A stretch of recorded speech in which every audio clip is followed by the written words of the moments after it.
you were generous enough to also write a forward for the book. Yeah.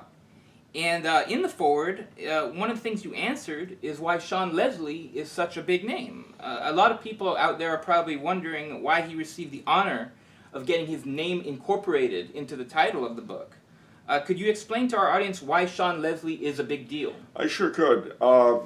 He was a draw when he wrote, that's why the publishers put his name on it. He was a convert of the Chesterton Belloc era. He knew both of them. World War I vet. He lived into the 70s, I think. He was a convert. Now, he was Anglo Irish. Now, for those of you who don't know what that means, the Anglo Irish are the English who settled in Ireland as part of the conquest of the country by the British, by the English specifically. And they were the larger part of the ascendancy, the British rulership over the island. The nobles, the baronets, and so on. Now, mind you, there was also a native Gaelic aristocracy that has still survived to a piece, to a degree, some of them. But these folks were the biggest part of it after Cromwell and William of Orange were finished with the island. But Sir Sean, who was born John, converted to Catholicism and became an Irish nationalist. But he held on to his home, Castle Leslie in County Monaghan.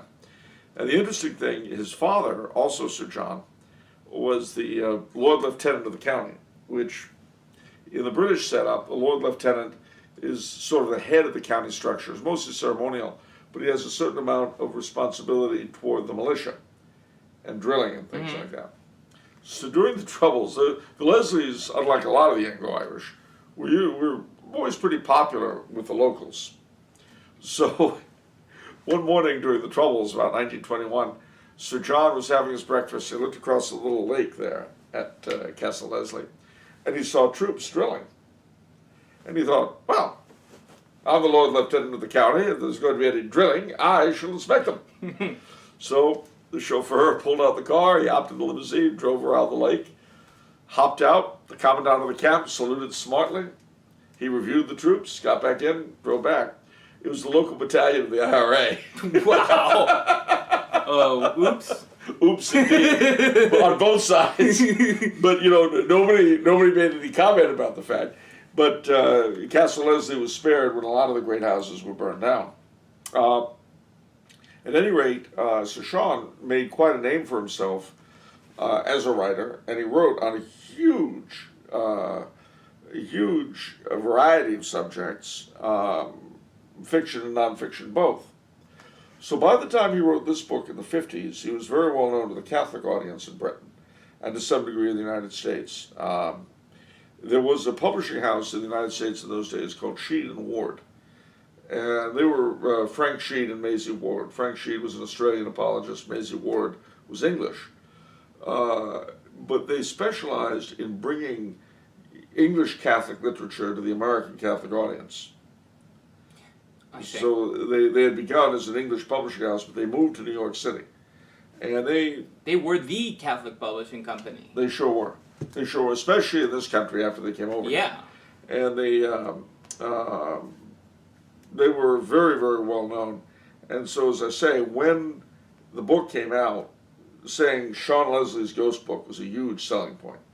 And honestly, I hope that this, if you read this and if you like it, I hope this will inspire you to explore his other stuff.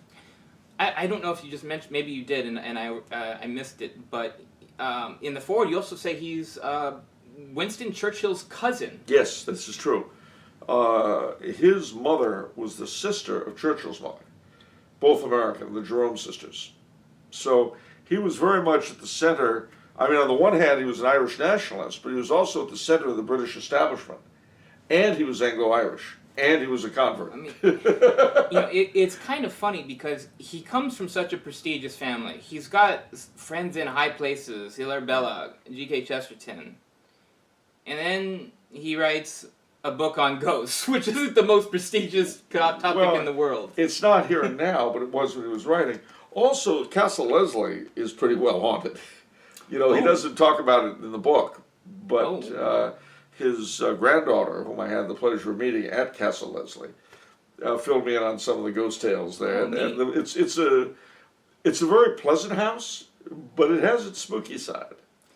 There's a bed that nobody will sleep in because of the odd things that happen and this sort of stuff.